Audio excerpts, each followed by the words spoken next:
Hello everyone, come on in. This is my book club number 2. I am going through my new book, A Radical Awakening. A Radical Awakening. Get a copy. Who started the book? We are talking about this book. We're going through it. I'm going to have women come on to share their stories, and I'm going to do this book club discussion. So I'd love you to interact and answer my questions when I ask and be part of the dynamic. Hi guys, welcome. Hi Miss Clary from New Zealand. Hi Shaolin Leo. Hi guys, so we're going to do this almost every day whenever I can, and we're going to go through this book, A Radical Awakening. It's been out for 2 weeks. It is changing people's lives. It's reforming our ways. It's rebirthing our power, and it is truly transforming our energy and our inner way of being. So, who's getting the book? It's on Audible, it's in hard copy, it's everywhere. So, get the book. Hi, so many Australians.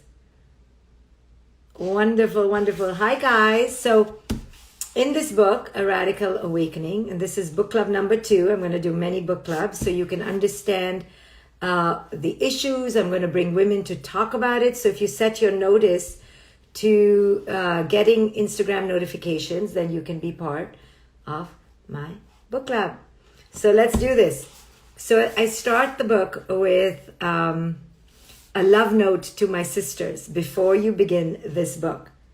I write, this book is about your awakening. It is an ode and an homage to your authentic self, the self that is waiting to be birthed anew. It is an ode and an homage to your authentic self. So as I was writing this book, every part of the book, every word I chose, every sentence came from a very deep place within my own being. I knew that if I didn't show up on the page at my most authentic limit, I wouldn't be able to communicate with power, with emotion, with passion to your authentic self. So in order for us to express ourselves authentically, what is required is a letting go of the inauthentic. So in order to let go of the inauthentic, I needed to dig deep down, because there's a lot of inauthentic stuff that we are conditioned with. And it mostly is around this idea that we are not good enough. I mean, this is just the whole profession of psychology, psychiatry, cosmetic industries, surgeries, plastic surgery, rotates and revolves and pivots and founds itself on one principle. There is only one principle that runs the world. And the principle is not good enoughness. It's so cliched that we should just be tired about talking about it, but it's just profound. Not good enoughness is just everywhere. This is what every industry is somehow, somewhere based upon and is making money off on. The world is profiting on our inherent not good enoughness. So there's always a better phone. There's always a better computer. There's always a better hair product. There's always better things for your face, for this little face. There's always so many products. And because deep down we have bought into this fundamental idea that we are not good enough, we keep buying. Every business person knows that they have to answer a need, right? What is the need? And many business schools will teach, create the need. Create the need. Think about it. You create a need to fulfill a need so you can make profit. And this is how businesses run. What is the need you are answering? And what if there isn't a need? Oh, no problem. We will create the need. So we are run based on this. And nowhere did I see it as profoundly as in parenthood, because parents began to believe that there was a need to have their kid at 3 years old be a superstar. There was no need, but the need was created. Oh, your kid doesn't speak 7 foreign languages by 7, right? No, my kid can barely speak English properly or whatever the native language is. But the need began to be created. And soon there is an industry that targets the vulnerable parent who is filled with ego, who wants their children to be amazing. The best captive population is the parent. So guys, we are talking about my book, A Radical Awakening. Come on in. We're going to do a book club, which is not going to follow the book exact, because you're going to read the book exact, but I'm going to share with you the stuff that's not in the book. And we're going to grow and evolve and have conversations together. So I'll be doing this for many weeks. So make sure you have a notice saying that I'm on. If you want to be on, you don't have to be on. So when we have a need, we're screwed. Because now we are held by the jugular to the person that we imagine can fill the need, which wasn't there in the first place. Right? I see this in my own parenting. Right? My kid is 18. She's supposed to take college level classes. They're called AP classes in America. Why do we have to take college level classes in high school? Oh, because it's a whole system. And we pay the college board, who then enrolls our kids. And then maybe the colleges will transfer. But why would the colleges transfer? Because then the college doesn't get that credit. So then the college creates its own loopholes and then we have to do it all over again. And oops, there's a system and it keeps rolling, right? So the system has taught us, especially women, to go on a war against ourselves. The system has taught us to go on a war against our children, to see that it is not good enough, to see them in some way where they are lacking. And as long as they're lacking, now the system has us. And the system is going to churn us. So when I look in the mirror as a 48-year-old woman, 49 next month, and I see all my lines, one up like a track, I am being conditioned that I'm not supposed to have it, right? The culture is conditioning me that that's not okay. But I'm almost 50. It is okay. But the culture is saying it's not okay. And my age is saying it is okay. So now I'm in a war against myself. Do you understand? I'm not, but I could be, right? It's insane. We are not supposed to age. We are not supposed to be. We are not supposed to be normal. And women are executing a war against ourselves. Why women more than men? Because we have way more on our prescription checklist than men do. It's just the way of the world. We have to be the mothers, we have to be the wives, we have to be the caretakers, we have to be the connectors, we have to be the nice ones, we have to shut up, we have to be quiet, we have to be skinny, we have to be beautiful, we have to breastfeed, we have to birth babies, we have to be successful entrepreneurs. We're supposed to know how to cook, we're supposed to know how to sew. Men can just go and earn money, and if they don't, now women are earning it with them. Not to minimize men, but I'm just saying, okay, we women have a lot, right? So the pressure on us is tremendous. So I write a love note to my sisters. We're talking about my book, A Radical Awakening. Grab your copy. I will be doing a book club every other day or every day. This is book club number 2. So I write in this love note to my sisters when I start the book. We all yearn to be free, yet we feel encaged in our daily lives, consumed by fear and unworthiness. What these pages promise you is a path out of the cage toward a new vision of yourself. We all yearn to be free, yet we feel encaged in our daily lives, consumed by fear and unworthiness. What these pages promise you is a path out of the cage toward a new vision of yourself. So this is what this book is about. And I will be doing a book club almost every day, but I'm not giving a time because I am free. and I don't want to commit. I have commitment issues in the summer, especially. Can't commit. So it'll be when it'll be. You catch me when you catch me. If you want me, you find me on Instagram. So this book promises a vision of yourself that is unencaged, out of the cage. Now, to be out of the cage means that you have to let it all go. So to awaken and evolve means to deeply understand ourselves. So I always say the number one criteria of consciousness is self-awareness. Deep and profound and aligned, interconnected self-awareness. Doesn't mean that you self-awareness is not I like chicken more than broccoli. That's not the self-awareness we are talking about. Or I like cute little poodles better than cats. No, that's not the self-awareness I'm talking about. That is just like, hello, do you just know what you like in the moment? Self-awareness is, do you understand the co-creation of your life? Do you see yourself as a key player in your mental experience? Do you understand that your mental experience is coming from you? And this book, A Radical Awakening, is all about taking charge of your emotional world, deeply, radically awakening to your own emotional experience. That is what it means to be self-aware.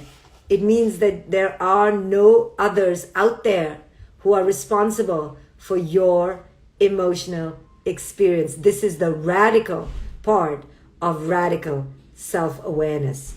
So self-awareness is not about I like black or blue or I like him or her.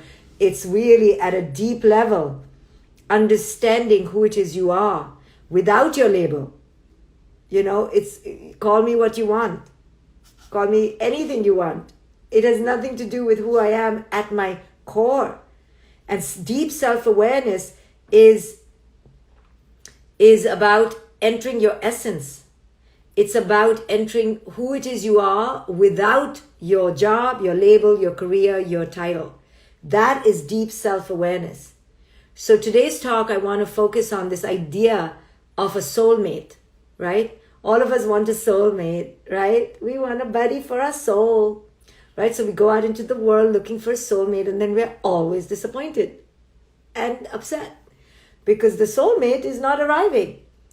And we're all looking. Here is the gross delusion about that idea, okay? And if you're below 25 and you want to hold on to the illusion, then get off this call because I'm going to burst it right now. There is no soulmate. There are good soul matches, and there's some people who match you more than other people, but there is no soulmate. The only person who is your soulmate is you. The mate that your soul is looking for is you. And we don't even know who we are. And you can never know who you are interminably, always, because you are always going to meet new realities that bring up other things. Now you can have a soul match, a fabulous soul match, better than another soul match. But you ain't going to find a soul mate, right? A soul mate who walks the same path as your soul is you. That's you. And that's who you need to find. And that's who you need to cultivate, like right now, yesterday. And that's who you need to fall in love with. You are the soulmate that you were looking for. The other person is a good match or a better match or a shitty match. But the match that is the deepest communion is you. Now, I know what I'm saying is cliched, but still, Hallmark and movies keep selling this idea of soulmate, right? Somebody asked me the other day, I think he's my soulmate. What do you think? I said, I know he's not your soulmate because there is no soulmate out there. There are only matches. And he's a match for now and fabulous. Lovely. Let's have some champagne. He's a match for now. Amazing. Wow. You are really, really having a great experience. But the soulmate is only you. And you cannot have even soul matches, really great soul matches at the level that you desire unless you become your soulmate, right? Unless you deeply know who it is you are, how can anybody know who you are? How can you expect people to understand you? What we want is somebody to meet our needs. We're like, oh, we're so special. Will you meet my needs? Don't you love me enough to give up your life for me? Don't you think I'm so amazing? So all your eyes and attention are just on me. And that's what we want. We want that undivided, focused energy on us that we've been missing since childhood. So the soulmate is always your deepest self-connection, your deepest self-understanding, your deepest self-communion. So that is the mission, and that's what this book is about. A Radical Awakening is about you arriving at your greatest inner communion. And when you arrive there, there is complete liberation, because you really realize how sweet this marriage is, how complete it is. And you walk around complete, not with these pores and holes where people can attack you or things can leak out. You are who you are. So now somebody's asking about twin flame mates. You know, twin flames is a movement. It's an ideology. Hurrah, hurrah. You know, call it whatever you want. You know, triplet mates. Why can't it be triplet mates? Why is it only twin mates, right? I'm just saying. These are nice, funny, catchy, lovely, sexy words, but we hold on to them as if you're looking for your twin mate. Don't look for anyone. There's nobody out there. The people will come who are meant to come to reflect yourself and to teach you how you have to grow. Please don't waste your time. I mean, sure, you can go on match.com and have some fun swiping.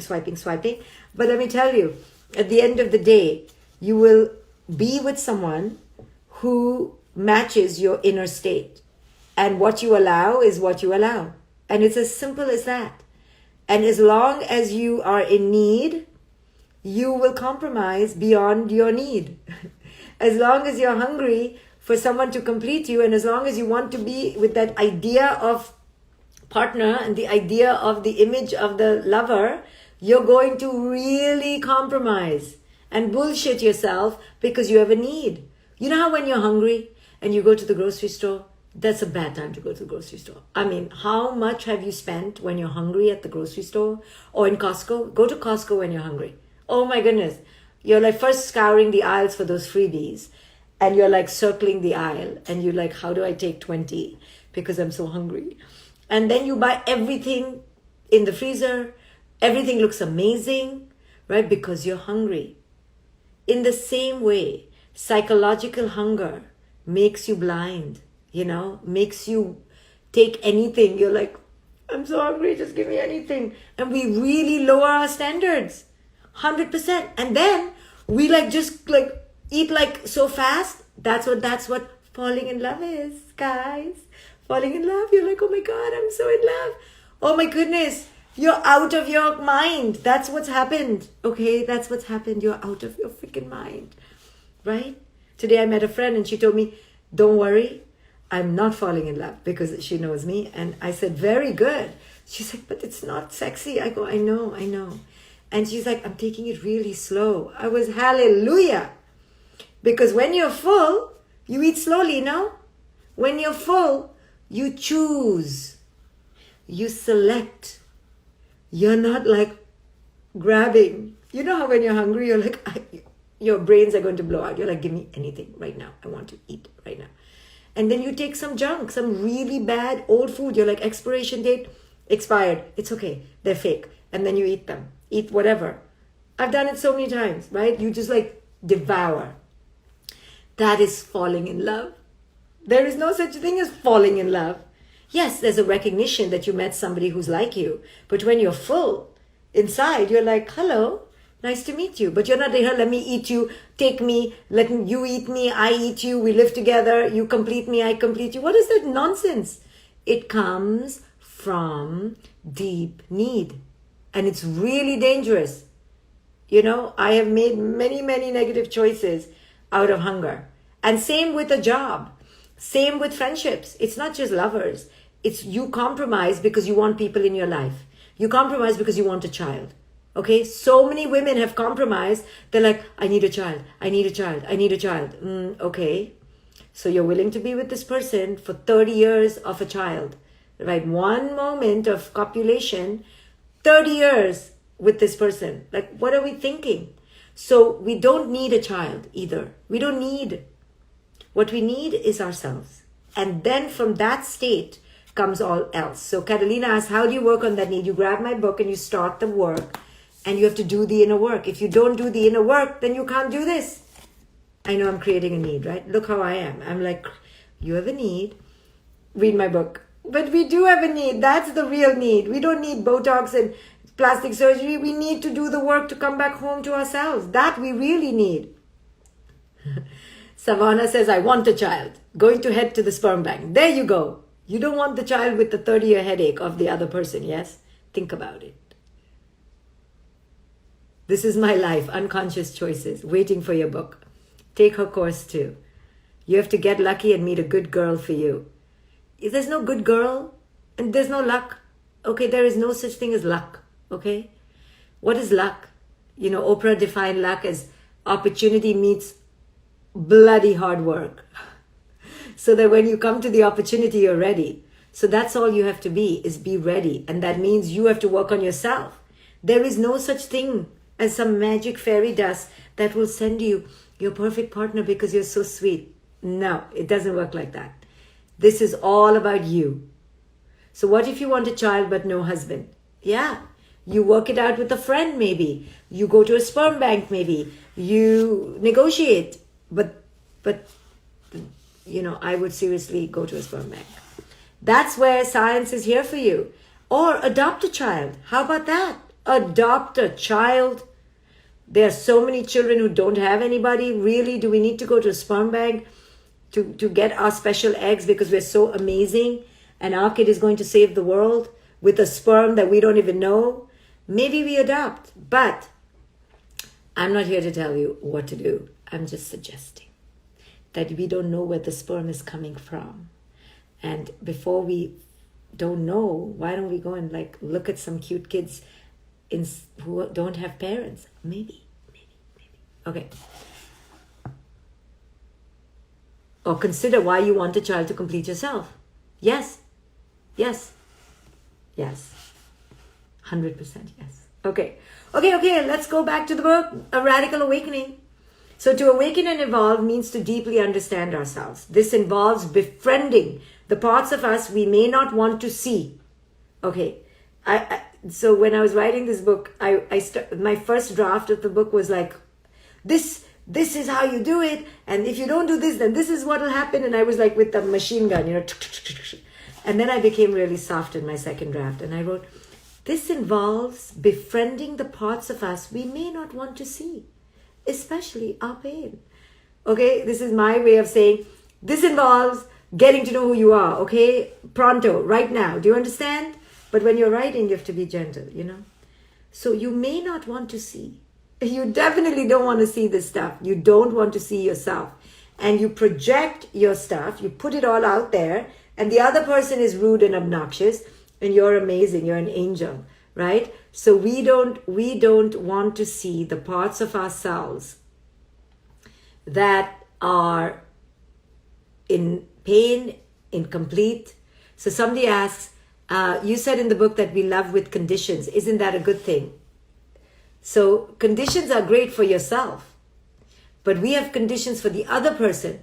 Like they got to love us in a particular way, and that is what is wrong. But when I get to that part of the book, we will talk about it again.